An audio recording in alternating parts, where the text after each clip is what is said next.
Bom, vamos começar agora a nossa aula de Física Experimental 1, F129, do primeiro semestre de 2020, disciplina coordenada pelo professor Sandro Guedes. A aula que a gente vai estar vendo hoje, o assunto é lei de escala, também chamada de lei de potência. Normalmente, nas disciplinas de física e engenharia, é dado uma lei para os alunos, por exemplo, lei de Newton da gravitação, ou lei da mola, né? Lei de Hooke, lei de Ohm de circuitos elétricos, e os alunos ou fazem alguma conta relativa a essa lei, ou então fazem alguma experiência normalmente para verificar a lei que está sendo dada. Na aula de hoje nós vamos ver o processo oposto, que é algo extremamente interessante, ou seja, como é que a partir de um conjunto de dados experimentais, um cientista que não conhece uma lei pode chegar num modelo teórico para esse fenômeno, numa lei matemática que descreva aquele conjunto de pontos experimentais dentro de uma certa precisão. Bom, então a gente vai, nessa aula, então a gente vai ver como é que é possível modelar alguns fenômenos naturais utilizando técnicas gráficas.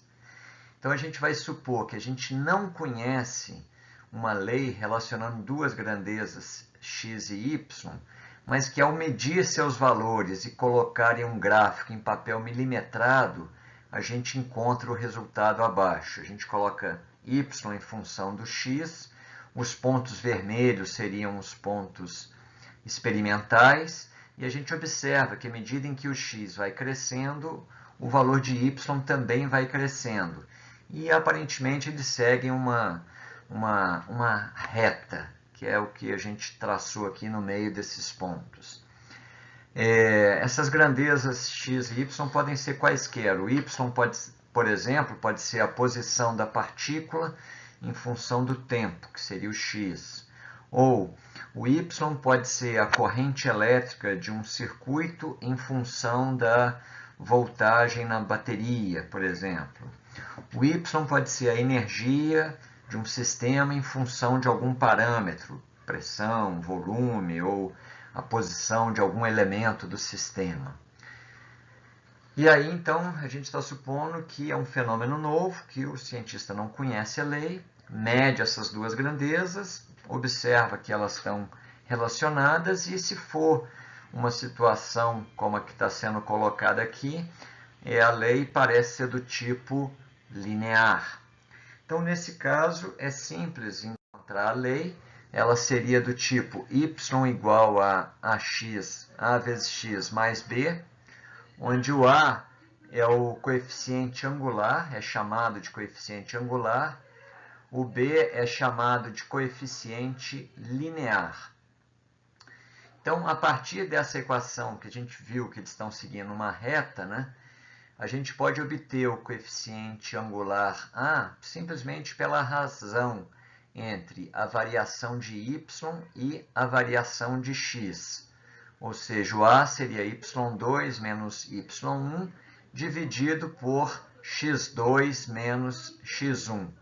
Nesse caso aqui, os pontos x1, y1 e x2, y2 são dois pontos da melhor reta passando entre os pontos. Essa melhor reta pode ser obtida, como a gente disse, pelo olhômetro. Você escolhe lá uma reta que passa mais ou menos no meio daquele conjunto de pontos experimentais, ou também pode ser obtida pelo método de mínimos quadrados.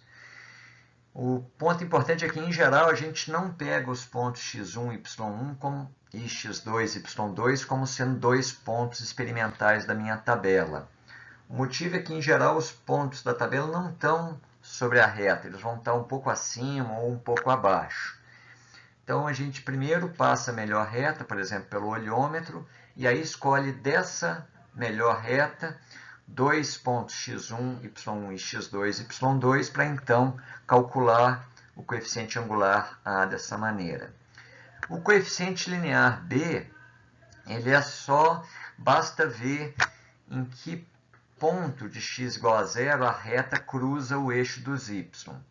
Por exemplo, se ela cruzar o eixo y no ponto 3, então esse vai ser o valor numérico do meu coeficiente linear B. O B vai ser 3. Um exemplo de lei desse tipo é o movimento unidimensional uniforme, em que a partícula se desloca com velocidade v constante, partindo da posição inicial S0. Então, a posição S da partícula em função do tempo t é dada por S igual a S0 mais Vt. Tá? É um exemplo, mas tem várias outras. Por exemplo, a força elástica, F igual a Kx, né? Então também é lei linear. Tem várias outras que são desse tipo.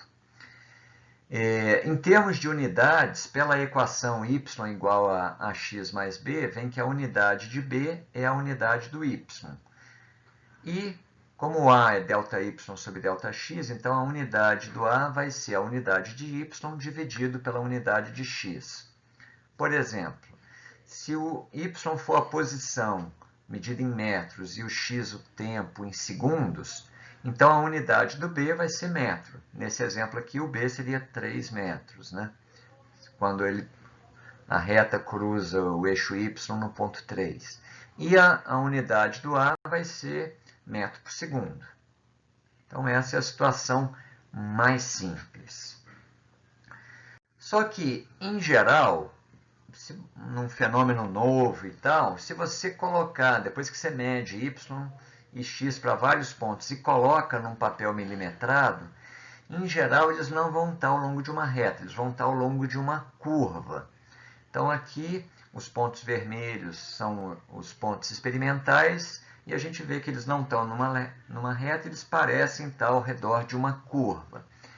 Então, em princípio, a única coisa que a gente pode concluir num caso desse é que a lei não é linear. O y é diferente de ax mais b. A gente pode, quem sabe não é uma lei quadrática, y igual a ax ao quadrado, ou cúbica, y igual a ax. A gente pode chutar dessas maneiras, mas em geral a gente não vai acertar. E a gente vai mostrar aqui uma técnica muito poderosa para encontrar uma lei, num caso muito frequente na ciência, que é uma lei do tipo potência ou lei de escala, y igual a c vezes x elevado a d. A gente não sabe se a lei é essa ou não, simplesmente porque deu uma curva. Ela pode ser quadrática, cúbica, mas pode ser exponencial, pode ser outras leis. Mas a gente faz uma primeira tentativa, uma suposição, uma hipótese de que ela seria do tipo y igual a c vezes x elevado a d. Uma lei desse tipo é chamada de lei de potência ou lei de escala. A constante c é chamada de constante de proporcionalidade e a constante d é chamada de potência. Várias leis na física e da engenharia são desse tipo. Primeiro eu vou ilustrar alguns exemplos e depois ver como que a gente pode chegar na constante c e d, se a lei for desse tipo, a partir dos dados experimentais. Então, só exemplo, entre vários outros, de leis do tipo potência. Então, lei do tipo potência é y igual a c, x elevado a d. Um exemplo simples, em teoria de circuitos, é a lei de Joule. A potência dissipada, P, em um resistor R, em função da corrente, no caso de circuito com corrente constante, seria P igual a RI ao quadrado. Nesse caso, C é a resistência R e a minha potência D vai ser o número 2. Uma outra lei que a gente encontra frequentemente na mecânica e que é lei de potência é um pêndulo fazendo pequenas oscilações. Então, o período T de um pêndulo simples de comprimento L oscilando no campo gravitacional G, o G minúsculo, né, é 2π raiz quadrada de L sobre G. No caso da Terra, por exemplo, perto da superfície, esse g é 9,8 metros por segundo ao quadrado. Observem que aqui a gente está supondo pequenas oscilações de baixa amplitude e está supondo que o pêndulo está oscilando num meio sem atrito. Observem que o período não depende da massa do corpo que está oscilando. Então, essa lei 2π raiz quadrada de L sobre G, a gente também pode escrever como sendo 2π sobre raiz de G vezes L elevado a 1/2 ou 0,5. Então, essa também é uma lei de potência, no caso em que o C seria 2π sobre raiz de G e a potência D é um número 0,5. Tá? Então, é o período em função de vários comprimentos do pêndulo, segue esse tipo de lei de potência. Uma outra lei de potência muito importante é a obtida pelo Isaac Newton, a lei da gravitação universal, que matematicamente, se eu tenho duas partículas pontuais, M1 e M2, separadas por uma distância r, a força gravitacional entre elas é do tipo G, agora é o G maiúsculo, a constante da gravitação universal, M1, M2 sobre R ao quadrado, que pode ser escrita como F igual a G, M1, M2, vezes R elevado a menos 2. Então, nesse caso, o C seria o G, M1, M2, e o D, a minha potência, nesse caso é negativa, é o número menos 2. Observem que a potência D é sempre um número adimensional. Não existe nada elevado a 3 segundos ou a 3 quilogramas. Só existe uma grandeza x elevada ao cubo, que é x vezes x vezes x. Tá? Não tem nada elevado a 3 segundos ou a 3 quilogramas. Tá? Então, D é sempre um número puro, adimensional. Agora, vamos ver a unidade do C. Como y é igual a c vezes x elevado a d, então o c pode ser dividido nos dois lados dessa equação por x elevado a d, em que o c é o y dividido por x elevado a d. Logo, a unidade do c vai ser a unidade do y dividido pela unidade de x elevada ao número d. Por exemplo, se o y está em quilograma e o x está em segundo e o d é o número 3, então a unidade do C vai ser quilograma sobre segundo ao cubo. Observe que não é quilograma sobre segundo, é quilograma sobre segundo elevado à potência D, pela própria fórmula. Nesse caso, seria quilograma por segundo ao cubo. Tá, ok? Bom, então aqui são alguns exemplos de leis de potência, mas existem uma infinidade de outras na engenharia, na biologia, na física, tá? Que leis, então é um tipo muito comum de lei na ciência. Bom, então como a gente já viu como achar as unidades de C e D, daqui para frente a gente vai supor x e y como sendo grandezas adimensionais para simplificar o tratamento. Então, para obter as constantes C e D, a gente precisa linearizar essa equação y igual a cx elevado a d. Se eu conhecesse a potência d, por exemplo, se ela fosse o número 3, então para linearizar seria simplesmente eu definir x ao cubo como sendo s. Aí eu teria y igual a cs, que virou uma equação linear. Só que aqui no caso, a gente está supondo que eu ainda não conheço o c e o d. Então esse tipo de mudança de variável não funciona. Então, uma possibilidade que a gente tem de linearizar essa equação é aplicar o logaritmo dos dois lados da equação. Então, no caso aqui, eu vou usar como exemplo o logaritmo de base 10, que a gente escreve simplesmente como sendo log. Log sem nada está implícito que é na base 10. Então, se eu aplico dos dois lados, do lado esquerdo eu vou ter log de y, e do lado direito eu vou ter log de, abre parêntese, c vezes x elevado a d, fecha parêntese. Lembrem de colocar o parêntese aqui para não dar mal entendido ou confusão, né? E aí, pelas propriedades do logaritmo, eu posso escrever o lado direito como sendo log de c mais d vezes log de x. Então, agora, a gente pode fazer uma mudança de variáveis. Eu vou chamar de log na base 10 de y, de uma variável m. Vou chamar log na base 10 de c de uma variável k1 e log na base 10 de x de uma variável n. Então, aí eu vou ficar com uma lei do tipo m igual a k1 mais d vezes n, que é uma lei linear. Tá? Então, até agora, eu fiz apenas uma suposição de que a lei é do tipo potência e fiz uma mudança de variáveis e aí obtive uma lei linear. Bom, então agora eu vou fazer um outro gráfico em papel milimetrado, agora log de y na vertical em função de log de x. Caso os pontos, que aqui estão em vermelho, nesse novo gráfico estejam ao longo de uma reta, aí aquela minha suposição inicial vai se verificar, ou seja, se os pontos experimentais estiverem sobre uma reta, então a lei é do tipo potência. Tá?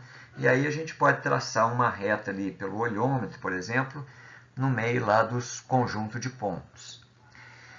Se, ao eu colocar nesse gráfico em papel milimetrado de log de y em função de log de x, os pontos experimentais não tiverem ao longo de uma reta, mas estiverem descrevendo uma curva, aí eu tenho certeza que a lei não é potência. Nem adianta tentar o d como sendo 2, 3 ou 5,7, que nenhuma potência vai funcionar. Por outro lado, se os pontos estiverem ao longo de uma reta, nesse gráfico log de y em função de log de x, aí com certeza a lei é do tipo potência. Então daqui para frente a gente vai supor que eu coloquei os pontos experimentais de log de y em função de log de x num papel milimetrado que deram ao longo de uma reta. Então aí a gente já sabe que nesse caso a minha suposição inicial está correta, a lei é do tipo potência, e agora a gente vai mostrar como obter o C e o D nesse caso. Aí basta ver que a minha equação é de uma reta, m igual a k1 mais d vezes n. Então, dessa equação de uma reta, a gente já viu como obter o coeficiente angular, que nesse caso é o d. Então, ele vai ser a variação do m, pela equação m igual a k1 mais dn. Então, o meu d, meu coeficiente angular, aqui vai ser a variação do m dividido pela variação do n. Ou seja, é a variação do log de y dividido pela variação de log de x. Ou seja, log de y2 menos log de y1 dividido por log de x2 menos log de x1. Novamente, aqui os pontos log de x1, log de y1 e log de x2, log de y2 são da melhor reta, tá ok? Então, a gente já obteve aqui o D. Pela própria equação m igual a k1 mais d vezes n, vem que o k1 é o valor de m quando o n é zero, ou seja, k1 é o valor de log de y quando o meu log de x é zero. Como k1 é log na base 10 de c, se eu inverter essa equação, o meu c vai ser o 10 elevado a k1. Por exemplo, se a reta cruzar o eixo y no ponto 5, a gente vai ter que o k1 é o 5. E o meu c é 10 elevado a k1, que nesse caso vai ser o 10 elevado a 5, que vai ser o número 100.000. Tá? Então, aqui a gente já viu, então, como obter o C e o D colocando os pontos de log de y em função do log de x num papel milimetrado, no caso em que eles caem sobre uma reta.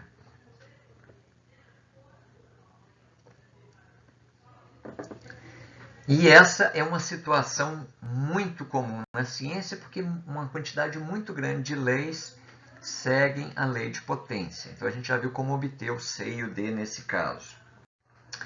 Como essas leis do tipo potência são muito comuns na física, na engenharia, na economia, na medicina, foi criado um papel especial que permite encontrar facilmente os valores das constantes C e D, sem ter de ficar calculando os valores dos logaritmos dos pontos experimentais x e y. Se eu tiver poucos pontos, não teria problema.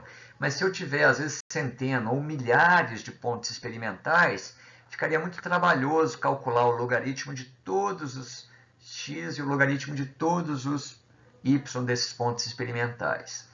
Então foi criado um papel que é chamado de papel log-log ou dilog, com o qual a gente pode encontrar o seio D de maneira muito simples, sem ter que ficar fazendo muitas contas. Esse papel está representado aqui nessa transparência 8, vocês podem ver que as linhas não estão igualmente espaçadas, as linhas verticais e horizontais. Nesse papel, tanto o eixo das abscissas quanto das ordenadas, eles estão em escala logarítmica. Cada um desses blocos que se repetem, vocês podem ver que tem vários blocos que se repetem, ele é chamado de ciclo ou década. No papel ao lado, a gente tem 5 ciclos na vertical e 4 ciclos na horizontal. Então, para a gente usar esse papel, tem algumas coisas que a gente tem que aprender. Primeiro, a orientar o papel e depois a colocar os valores numéricos nos eixos horizontal e vertical.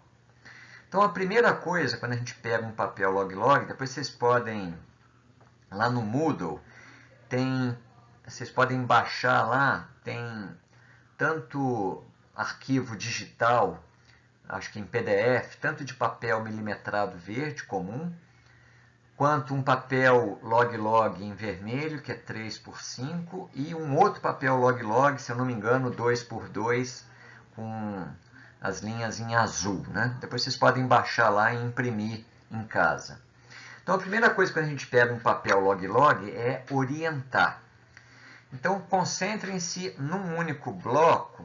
A orientação correta é essa que está representada nesse slide, em que, num bloco qualquer, as linhas verticais vão ficando mais densas da esquerda para a direita e de baixo para cima.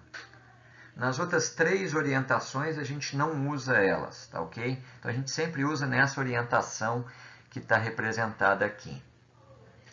Então, antes da gente colocar os pontos experimentais aqui nesse papel, a gente tem que marcar os valores numéricos nos eixos. Então, eu vou mostrar aqui quais são as regras principais que a gente usa para isso. Eu suponho que seja a primeira vez que vocês estão vendo esse assunto, então eu vou tentar ser bem didático aqui. Então, no eixo vertical, a gente coloca os valores de y e no eixo horizontal os valores de x. Nesse papel de log, a gente não coloca nem logaritmo de y, nem logaritmo de x. A outra coisa é que nesse papel de log não existe o ponto 00. Isso daí só existe naquele papel lá milimetrado comum. No log-log só aparecem lá os outros valores numéricos, né? Então, nos eixos x e y, a gente coloca no cruzamento das linhas fortes potências de 10 em ordem crescente, tanto na horizontal quanto na vertical. Com qual potência de 10 a gente vai iniciar em cada eixo vai depender dos pontos experimentais que a gente tiver. Eu posso começar com a potência 10 à terceira na horizontal, depois vai 10 à quarta, 10 à quinta, 10 à sexta, e dependendo dos meus pontos experimentais, eu posso precisar começar o eixo y com a potência 10 a menos 5, por exemplo. Depois a próxima de cima seria 10 a menos 4, 10 a menos 3 e por aí vai. Então, depois que a gente marcou as linhas fortes, vocês vão ver que tem algumas linhas de médias, de intensidade média nesse papel, log-log. Então, primeiro a gente marca as potências de 10. Vamos supor que num certo bloco eu tenha a linha forte da esquerda seja 1 e a linha forte da direita no final desse bloco seja o 10. Aí as linhas intermediárias de intensidade média eu vou escrever 2, 3, 4, 5, 6, 7, 8, 9. Na próximo bloco, aí vai ter de 10 a 100, aí as linhas fortes. Aí as linhas intermediárias vão ser 20, 30, 40, 50, 60, 70, 80 e 90. Então, aqui eu estou falando em linhas gerais e agora eu vou mostrar um exemplo num papel log-log, como é que a gente faz essas marcações. Então aqui, na transparência 10, eu vou me concentrar primeiro no papel log-log que está à esquerda. Então vocês olhem aí que tem 4 linhas verticais aí, e aí lá embaixo, no eixo X, eu comecei com a potência 10 a menos 1, que é o 0,1. Na próxima linha forte é o 10 elevado a 0, que é o número 1. Depois vai vir 10 elevado a 1 e, por último, 10 elevado a 2, que é o número 100. Ainda lá no papel log-log da esquerda, agora no eixo vertical, o eixo Y. Pelos pontos experimentais, eu tive, nesse exemplo aqui, que começar com 10, depois vai ser 100, 1.000 e 10.000. Tá? Então, primeiro a gente faz essas marcações. Observem que, nesse exemplo específico, eu comecei no valor do eixo X com a potência 10 a menos 1. Já no eixo Y, eu comecei com a potência mais baixa, sendo 10 elevado a 1. Ou seja, eu não preciso começar com a mesma potência nos dois eixos. Tá? De novo, com que potência eu vou começar vai depender dos pontos experimentais que eu tiver. Nesse caso aqui, por exemplo, o menor valor de x poderia ser 0,27. Então, por isso que eu comecei com a potência 0,1. Já o valor mais baixo de y poderia ser 48. Aí eu comecei com a potência mais baixa, que seria o 10, que está... Depois eu vou para o 100. Então, 48 está entre o 10 e o 100. Então, é por aí que a gente vai. Então, depois que a gente preencheu as linhas fortes com potências de 10, agora eu vou para a figura do lado direito. Então, agora a gente vai preencher as linhas de intensidade média. Então, na horizontal aqui, se a linha forte era 1, a primeira linha intermediária de intensidade média vai ser o 2, depois 3, 4, vocês vão ver que vai dar exatamente até o 9, aí você chega na linha forte 10. Na vertical agora, se a minha potência de 10 lá embaixo era 10 elevado a 1, que era o 10, e lá em cima era o 100, né, a potência de 10 seguinte, então nas linhas intermediárias vai ser 10 mais 10, 20, 20 mais 10, 30, 30 mais 10, 40, 50, 60 até 90. Nesse papel aqui, eu nem mostrei, mas entre o 1 e o 2 você vai ter várias linhas fininhas. Se eu tivesse que marcar elas, então vai ser, cada uma delas vai ser 1,1, 1,2, você vai indo até 1,9, logo pertinho do 2. Entre o 2 e o 3 você vai ter várias linhas fininhas. Cada uma delas vai ser 2,1, 2,2, até o 2,9 e por aí vai. Tá? Então agora que a gente já aprendeu a marcar os valores numéricos nos dois eixos, eu vou apresentar aqui apenas uma comparação, que em geral vocês não vão precisar se preocupar com ela, mas é apenas como que esse papel é feito. Então, vou apresentar duas transparências dizendo a diferença entre o gráfico em papel milimetrado ou quadriculado comum, gráfico linear, e o gráfico log-log. Então, na horizontal aqui, na figura da esquerda, eu tenho aqui um papel milimetrado comum e os valores 1, 2, 3, 4 são os valores de x. E vocês veem que ele vai crescendo de 1 em 1 e a separação entre as linhas é constante, ou seja, a distância entre as divisões, por exemplo, 1 centímetro, 3 centímetros, 5 centímetros, é proporcional à diferença entre os valores. 1 menos 2, 3 menos 2, 4 menos 3. Já no gráfico da direita, log-log, a distância entre o 1 e o 2, entre o 1, 2, 3, 4, são os valores de x. A distância entre o 1 e o 2, medida com uma régua, é maior do que a distância entre o 2 e o 3, que é maior do que a distância entre o 3 e o 4. Então, quando a gente faz esse papel, então a gente faz com que a distância entre as divisões seja proporcional à diferença entre os logaritmos dos valores. Então, por exemplo, a distância entre o 1 e o 2 vai ser proporcional a log de 2 menos log de 1, que é 0,30. A distância entre o 2 e o 3 vai ser proporcional a diferença entre o log de 3 menos o log de 2, que é o 0,18, e por aí vai. Tá? Uma outra maneira de ver isso é que, na escala linear, a distância entre dois tracinhos, então aqui, por exemplo, na figura de cima, eu tenho os valores do meu x, por exemplo, que são em quilômetros. A distância entre cada dois tracinhos é 1 quilômetro. E essa distância é sempre a mesma, não só entre o 0 e o 1, mas entre o 10 e o 11, entre o 23 e o 24, ou entre o 33 e o 34, e por aí vai. Já na escala log de baixo, aqui na horizontal eu tenho os valores de x, eu marquei aqui o 1, o 10 e o 100, que são as linhas fortes. Depois do 1 eu teria uma primeira linha intermediária, que seria o 2. Então a diferença de valores entre o 2 e o 1, que é 1 km, vai dar uma certa distância aqui horizontal nesse primeiro retângulo grande aqui, que é a mesma distância entre os valores numéricos 10 km e 20 km, que dá uma diferença de 10 km. Então, no primeiro retângulo, a mesma distância corresponde a uma diferença de 1 km. Já entre 10 e 20 km, a mesma distância, o comprimento aí desse retângulo, ela corresponde a um valor maior da minha grandeza x de 10 km.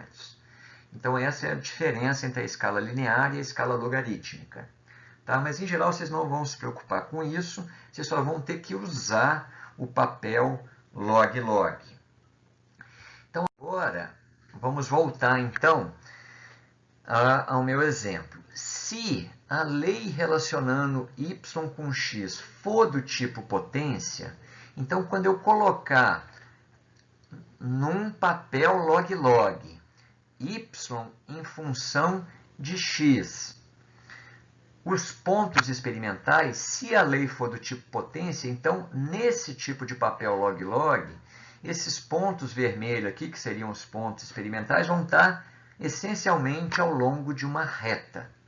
Se isso acontecer, significa que a lei relacionando y com x é, com certeza, uma lei de potência. Nem sempre isso vai acontecer, é óbvio, é um fenômeno novo, pode ser que a lei não seja do tipo potência, pode ser exponencial, pode ser senoidal, pode ser vários outros tipos de lei. Caso eu colocar os pontos experimentais de y em função de x num papel log-log e esses pontos não tiverem ao longo de uma reta, então você nem precisa ficar tentando adivinhar o c e o d, porque não vai ser nenhuma lei de potência. Não vai ser c vezes x ao cubo, nem c vezes x elevado a 5,7, nem adianta tentar. Por outro lado, é um caso muito comum em vários fenômenos na ciência que a lei relacionando y com x seja do tipo potência. E aí, se você colocar os pontos experimentais nesse papel, você vai ver que eles vão estar ao longo de uma reta. Bom, então, antes de você colocar os pontos experimentais, você tem que colocar, tanto na horizontal quanto na vertical, os eixos dos valores, né, das potências de 10 nas linhas fortes, depois nas linhas intermediárias. Então, se o meu ponto experimental aqui, por exemplo, esse bolinha em vermelho que está lá embaixo, o valor de x está ali entre 0,1 e 1. Então, eu comecei lá no eixo x com a potência 10 a menos 1, que é o 0,1. Esse mesmo pontinho lá de baixo, no valor dele de y, estaria entre o 3 e o 4. Então, aí eu comecei lá embaixo com a potência 1 elevado a 0, que é 1, depois vem o 10 e vem o 100. Aí eu marquei aqui também os pontos intermediários, 2 e o 3. Se precisar, eu marcaria também nas linhas finas lá. Então, agora eu vou supor que os meus pontos experimentais estão ao longo dessa reta, muito proximamente, e aí eu vou mostrar como que nesse papel log-log a gente encontra o C e o D. Então, se os pontos estão ao longo da reta, é uma lei de potência. E aí, então agora na transparência 14, vem a regra, a maneira da gente encontrar o C e o D. Então, a potência D Basta eu escolher 2 pontos da reta, em geral pontos afastados, não é os pontos experimentais, 2 pontos da melhor reta, por exemplo, obtida pelo olhômetro, né, passando lá no meio dos pontos. Meço a distância horizontal entre esses 2 pontos, que eu vou chamar de L1, meço com uma régua, vai dar em centímetros. Meço também a distância vertical, que eu estou chamando de L2, entre esses 2 pontos, também medido com uma régua, vai dar em centímetros. E o D é simplesmente dado pela razão entre L2 e L1. Se a reta estiver inclinada para cima, como nesse exemplo aqui, esse meu D vai ser positivo. E é simplesmente dado por isso. Se a reta estiver inclinada para baixo, eu também vou medir o L2 e L1, vou fazer a razão L2 por L1, apenas eu vou dizer que nesse caso, se a reta estiver inclinada para baixo, que meu D é negativo. Bom, lembrem-se apenas que usar a régua para encontrar o L1 e L2 e encontrar o D por essa razão, a gente usa só no papel log-log em geral, tá? Em geral, a gente não usa essa regra naquele caso de papel milimetrado em que eu tenho log de y por log de x. Naquele caso lá, a gente sempre dá certo encontrar a potência como sendo a variação do log de y pela variação do log de x, tá? No papel milimetrado, log de y por log de x. A gente só usa a régua com L1 e L2 nesse papel log-log em geral. Bom, depois que a gente encontrou o D, vamos ver agora como que a gente encontra o C. Como a lei é do tipo y igual a c vezes x elevado a d, 1 elevado a d dá 1 qualquer que seja o valor de d. Então, quando o x for 1, 1 elevado a d é 1, então o meu c vai ser igual a y. Ou seja, o valor de c vai ser o valor numérico de y quando x igual a 1 no papel log-log. Então, nesse exemplo que está aqui, a gente procura no eixo x onde é que está o valor x igual a 1. Vai ser alguma daquelas linhas fortes. Aí eu projeto essa linha tracejada para cima, vejo onde que ela vai encontrar a minha melhor reta. Aí eu faço a projeção para a esquerda e aí onde ele encontrar o eixo vertical y vai ser o C. Então, nesse exemplo aqui, depois vocês podem voltar para a transparência anterior, que tem a figura maior, eu marquei aqui o 1, o 2 e o 3, tem mais uma linha de intensidade média que seria o 4, e logo acima dessa linha tracejada em vermelha tem mais uma linha de intensidade média que seria o 5. A linha tracejada está um pouquinho abaixo desse 5. Então depois vocês podem ampliar lá no caso à esquerda, ele está entre o 4,8 e o 5, então ele vai ser, por exemplo, aqui o 4,9. Tá? Então é uma maneira muito simples de encontrar o C e D. Vocês vejam que aqui a gente não está calculando o logaritmo de x nem logaritmo de y para nenhum ponto experimental. O D é simplesmente a razão de L2 por L1, e o C é só você olhar no gráfico onde que o x igual a 1 corresponde o valor de y.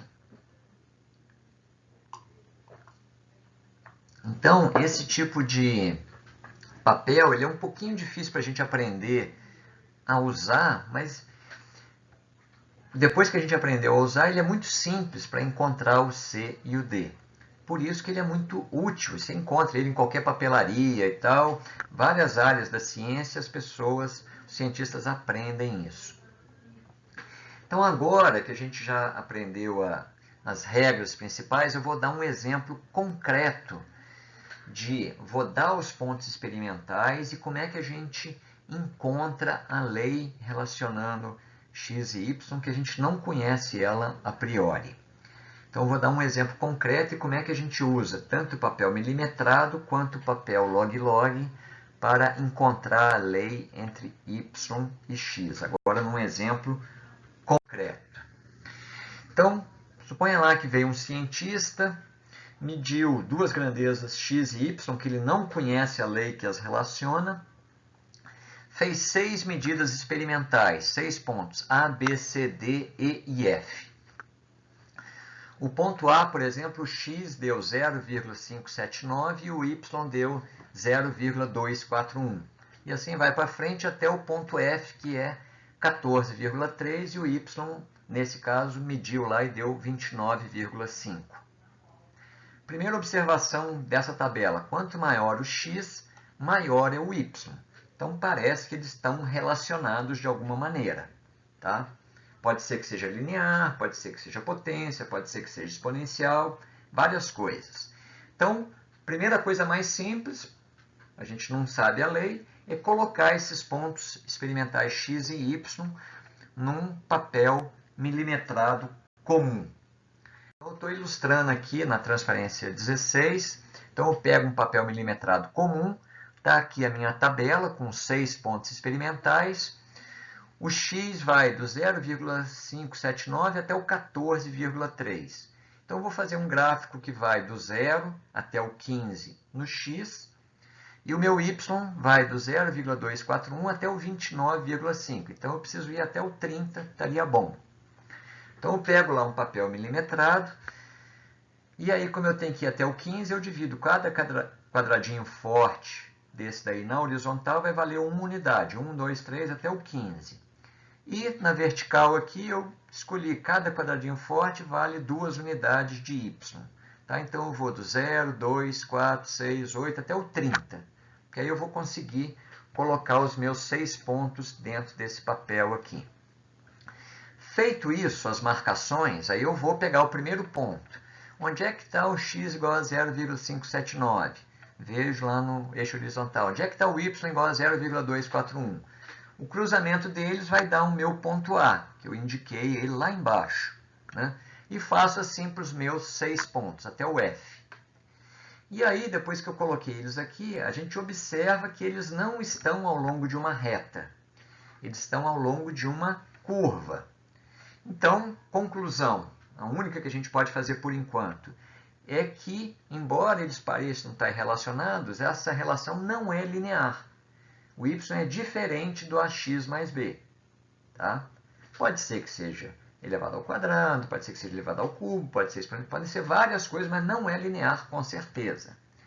Então, a minha próxima coisa é calcular o logaritmo de x para esses 10 pontos e colocar num outro gráfico em papel milimetrado e ver se dá uma reta ou não nesse outro papel. Então, é o que eu vou mostrar a seguir.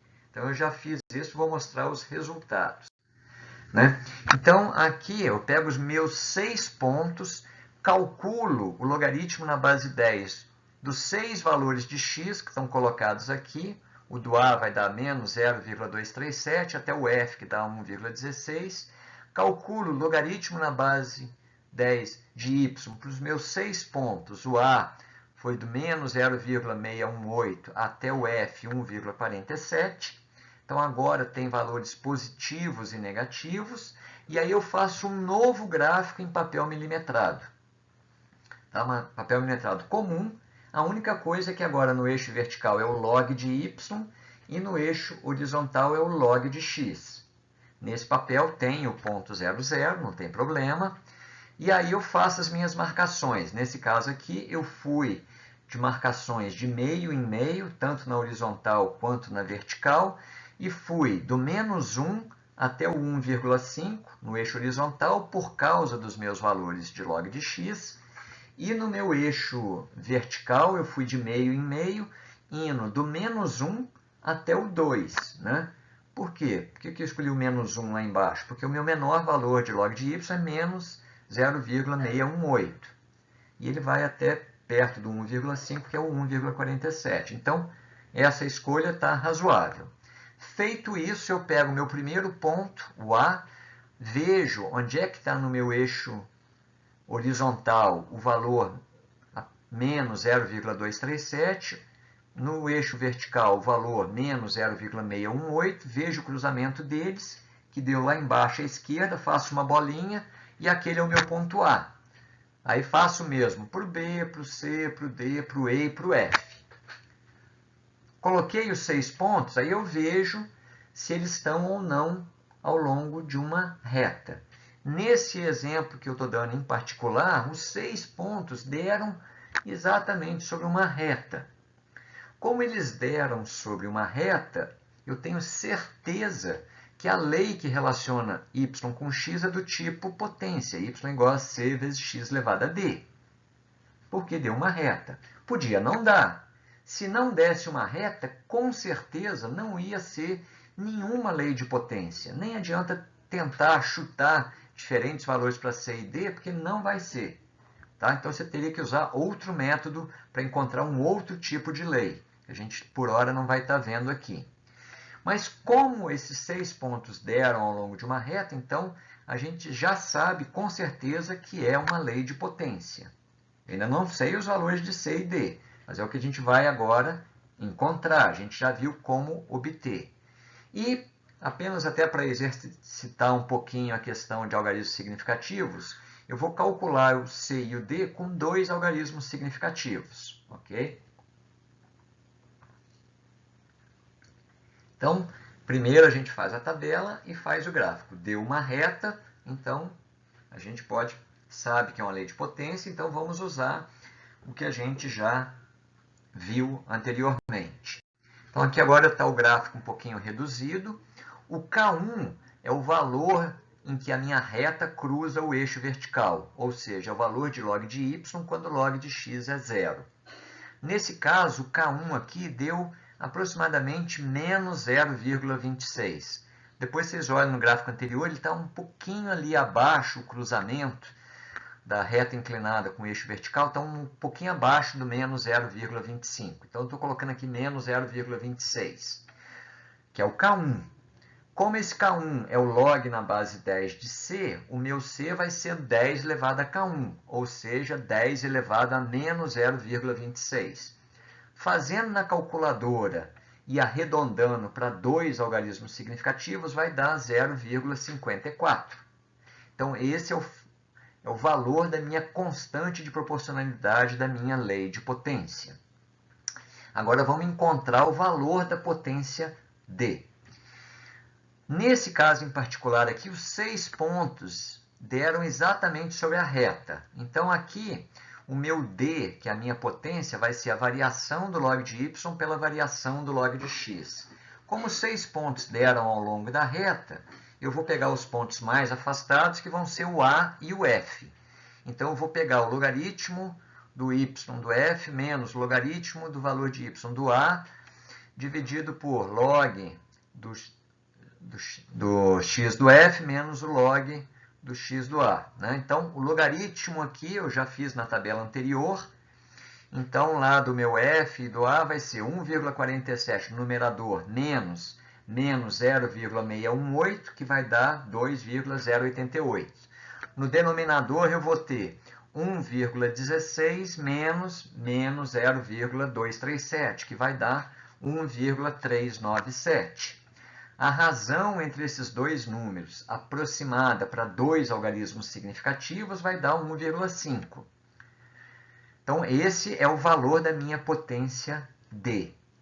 Lembrem que aqui eu tenho apenas uma casa depois da vírgula, que é o 5, mas esse número está expresso com 2 algarismos significativos, que é o 1 e o 5. Algarismos significativos não é, em geral, o número de casas depois da vírgula. Tá? Aqui eu tenho 2 algarismos significativos, que são os dígitos 1 e 5. Apenas uma casa depois da vírgula, mas está expresso, o 1,5 está expresso com 2 algarismos significativos. Então, a gente concluiu que a lei não apenas é de potência, mas ela é uma lei de potência específica, que é y igual a 0,54 vezes x elevado a 1,5. Tá? Bom, então, agora que a gente já obteve a lei usando log de y em função de log de x em papel milimetrado, eu vou mostrar como que a gente chega na mesma lei usando os mesmos pontos experimentais, mas agora usando o papel log-log, que é o que a gente vai estar vendo em seguida. Tá? Então, agora eu vou colocar, lembrem, então aqui agora eu vou pegar um papel log-log, esse que está lá no Moodle, que vocês podem baixar depois, em PDF.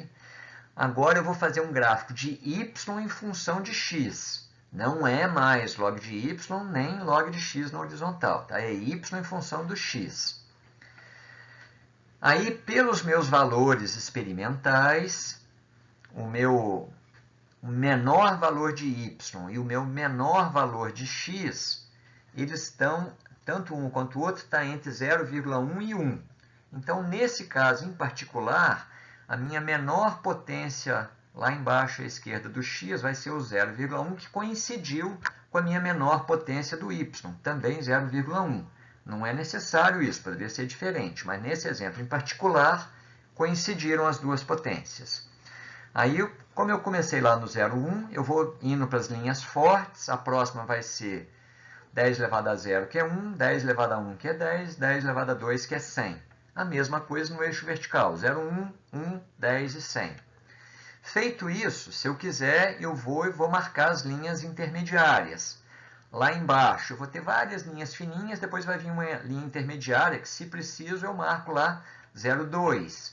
A próxima linha de intensidade média lá vai ser o 0,3, 0,4 e tal, até o 0,9. Se quiser, eu continuo. Depois do 1 vai vir uma linha, várias linhas fininhas, aí vai vir uma linha de intensidade média, que vai ser o 2, o 3, o 4 e assim vai. E a mesma coisa no eixo vertical. Então, depois que eu coloquei esses números, eu volto para a minha tabela do y contra o x. Lembre, não é log de y, é a minha tabela original. Y contra x. Aí eu pego o meu primeiro ponto A, vejo quanto é que vale o x, marco lá embaixo. Vejo quanto é que vale o y desse ponto A, marco lá embaixo. Aí a interseção dos dois vai dar o meu ponto A, eu faço uma bolinha lá. Vou para o B, faço a mesma coisa. Vou para o C, para o D, para o E e para o F. Marquei os 6 pontos. Aí eu vou e vejo se deu uma reta ou se deu uma curva. Nesse caso em particular, todos eles deram exatamente sobre uma reta. Então, aí eu concluo que a lei é de potência, porque os 6 pontos deram ao longo de uma reta. E nesse caso, até exatamente ao longo da reta. Então, a gente já sabe que a lei é do tipo y igual a c vezes x elevado a d. Como é que a gente acha o c? É só eu procurar lá no gráfico, lá embaixo, no eixo do x, onde é que está o x igual a 1? Ah, está na segunda linha forte lá, vertical. Aí eu faço a linha tracejada para cima, vejo onde ele encontra a minha reta inclinada. Aí, daquele ponto, eu faço a projeção tracejada para a esquerda e vejo onde é que ele vai cruzar o meu eixo vertical y. Se vocês olharem lá embaixo, a linha horizontal lá de baixo é o 0,1. A próxima linha forte horizontal está escrita como 1. Então, entre elas, eu tenho aqui as outras linhas de intensidade média, que eu não escrevi aqui, mas seria. A primeira delas, acima do 0,1, vai ser lá no eixo vertical, vai ser o 0,2. Depois vai vir o 0,3, o 0,4, que está abaixo da minha linha tracejada horizontal. Acima dela vai estar o 0,5, 0,6, até o 0,9, abaixo do 1 e tal, e dali vai para frente. E aí, se vocês olharem aqui, vocês podem depois ampliar ou fazer em casa, vocês vão ver que a minha linha tracejada horizontal, ela cruzou o meu eixo y no valor 0,54. E esse é exatamente o meu valor do c. Lembrem, 1 elevado a d é 1, então o meu c é o valor do y quando o x é 1. Então, como ele cruzou lá no 0,54, esse já é imediatamente o meu valor de c. E como é que eu faço para obter o d? Eu tenho que medir, fazer o triângulo lá. Nesse caso, eu fiz o maior triângulo possível. E já peguei os pontos A e F, que todos eles estão ao longo da reta, senão eu pegaria pontos da melhor reta. Mas como eles deram exatamente ao longo da reta, nesse caso específico eu peguei exatamente o A e o F. Aí medi com a régua, fiz a projeção vertical, horizontal e vertical. A medida horizontal com régua, que eu fiz aqui em cima do papel impresso, deu 7,2 centímetros, esse é o meu L1. Medi com uma régua o L2, a distância vertical, a projeção vertical aqui entre os pontos A e F, e com a régua deu 10,9 centímetros. Então, a razão entre eles, 10,9 dividido por 7,2, com 2 algarismos significativos, deu 1,5. Ou seja, de novo, a gente chegou na mesma lei. É óbvio que tinha que chegar na mesma lei, que é y igual a 0,54 vezes x elevado a 1,5. Mas observem que o procedimento para chegar no 0,54 no 1,5 não tem nada a ver com o que a gente fez anteriormente, tá? Então é um procedimento bem diferente, mas é outra maneira de chegar no mesmo resultado. Então, de novo, o papel log-log é um pouquinho difícil para aprender, mas depois que você aprende, ele é muito simples para chegar no C e no D. As contas são muito simples. E vale a pena a gente aprender, porque, de novo, como eu falei, os cientistas, se ele colocou Y por X no papel milimetrado, se não deu uma régua, uma reta, eles vão direto para o papel log-log, coloca Y por X no papel log-log e vê se deu uma reta. Se deu, eles já sabem que é e já acham o C e o D. Se não deu, tem que usar outros métodos, tá? Então, agora que eu já ilustrei esse exemplo concreto, eu até sugiro que depois vocês façam o que eu acabei de mostrar aqui sem olhar. Vocês peguem apenas a tabela com os 6 pontos experimentais de A até F que eu dei, imprimam lá do Moodle a folha em papel milimetrado, 2 delas, imprimam uma folha em papel log-log e tentem fazer esses 3 gráficos sem olhar aqui para essa apresentação. Façam as contas dos logaritmos daquela tabela, coloquem os pontos, vejam se deu as retas ou as curvas, encontrem o C e o D, e aí vocês têm com que comparar, porque já está tudo resolvido aqui. Esse exemplo que parece muito artificial, porque os pontos deram exatamente ao longo de uma reta, não é nada artificial. Em particular, como curiosidade, esses valores de x e de y não são inventados. Eu peguei de um livro de mecânica, do Haliday-Resnick, né? Os valores de x são as distâncias médias ao Sol, em unidade de 10 elevado a 11 metros, dos 6 primeiros planetas do Sistema Solar, que são Mercúrio, Vênus, Terra, Marte, Júpiter e Saturno. Os valores de y são os períodos de revolução desses planetas ao redor do Sol, medidos em unidades de ano terrestre. Por exemplo, a distância média de Mercúrio até o Sol é de 0,579 vezes 10 elevado a 11 metros. Ele completa uma volta ao redor do Sol em 0,241 anos terrestres, que é aproximadamente 3 meses. É mais rápido para ele dar uma volta ao redor do Sol do que a Terra. A lei que a gente obteve, y igual a 0,54x elevado a 1,5, se eu elevar ao quadrado os dois lados aqui, ela pode ser escrita como y ao quadrado, aproximadamente 0,29x elevado ao cubo. Essa é exatamente a terceira lei de Kepler. O Kepler nasceu em 1571 e morreu em 1630. Ele encontrou essa lei depois de trabalhar vários anos sobre os dados observacionais do Tycho Brahe em 1618. E no ano seguinte ele publicou essa lei, que é a terceira lei de Kepler, que ela teve uma importância fundamental para o Newton chegar na sua lei da gravitação universal, tá? A lei de Kepler ela pode ser formulada da seguinte maneira: o quadrado do período de revolução de qualquer planeta ao redor do Sol é proporcional ao cubo da distância desse planeta até o Sol. Tá? Então, aqui a gente mostrou dados reais dos 6 primeiros planetas.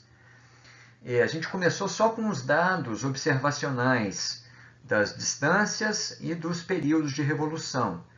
E aí a gente fez os 3 gráficos, y em função de x em milimetrado, log de y em função de log que não deu, o primeiro não deu uma reta, log de y em função de log de x em milimetrado, deu uma reta, então é uma lei de potência, a gente encontrou y igual a 0,54x elevado a 1,5, depois a gente colocou o y contra x no papel de log, e de novo a gente encontrou a mesma lei. Então é muito interessante o que a gente está mostrando aqui, tá? Ou seja, como que se chega numa lei a partir de dados experimentais. Pode ser que no futuro, se vocês forem fazer iniciação científica, mestrado, doutorado, vocês vão estar lidando com fenômenos novos, na física, na engenharia, na química, etc. E aí pode ser que vocês tenham que utilizar esses procedimentos que a gente está vendo na aula de hoje para a pesquisa de vocês, para vocês chegarem numa nova lei da ciência, tá? Se vocês tiverem sorte, vocês podem ficar com o nome de vocês na história da ciência, tá? Por último, eu vou deixar aqui um exercício que eu dou 8 pontos experimentais x em função de y, está aqui nessa tabela. Vocês podem ver que quando o x vai crescendo, o y também vai crescendo, parece que eles estão relacionados. E aí, vocês vão fazer 3 gráficos. Eu peço aqui 3 coisas. Primeiro, um gráfico de y em função de x em papel milimetrado. Vocês façam lá e vocês vão ver que não vai dar uma reta. Então, a lei não é linear. Aí, vocês vão calcular log de x, log de y, para esses 8 pontos, vão fazer uma segunda tabela. E aí, vocês vão fazer um segundo gráfico. Agora, log de y em função de log de x, de novo em papel milimetrado. Aí, vocês vão ver que esses pontos vão estar aproximadamente sobre uma reta. Nesse caso aqui, não vai dar exatamente, vão estar aproximadamente. Mas aí, como deram lá, vocês podem supor uma lei de potência, y igual a c vezes x elevado a d. E aí vocês vão achar o c e o d com 2 algarismos significativos, tá ok? Pelos procedimentos que a gente viu na aula de hoje. Por último, vocês vão fazer um terceiro gráfico, dessa vez y em função de x, essa tabela que está aqui, diretamente, num papel de log. Novamente, vai dar aproximadamente uma reta, e aí vocês vão supor novamente y igual a c vezes x elevado a d, e vão encontrar c e d com 2 algarismos significativos, que deve dar muito próximo ou igual ao resultado da letra B. Tá? Então, aqui é um exercício só, não é para nota nem nada, é só para vocês exercitarem aquilo que a gente viu na aula de hoje. Antes de fazer o exercício, eu sugiro que vocês comecem com aquela tabela lá dos 6 pontos lá dos planetas, façam tudo sem olhar a apresentação, até que vocês estejam conseguindo reproduzir os dados. Feito isso, e chegado naquela lei 0,54, x elevado a 1,5, aí vocês vêm para essa nova tabela aqui, que aí vocês vão chegar numa outra lei. É diferente, ela vai ser também uma lei de potência, mas é diferente dessa da terceira lei de Kepler. Tá ok? Então, por hoje, é isso que eu queria apresentar a vocês.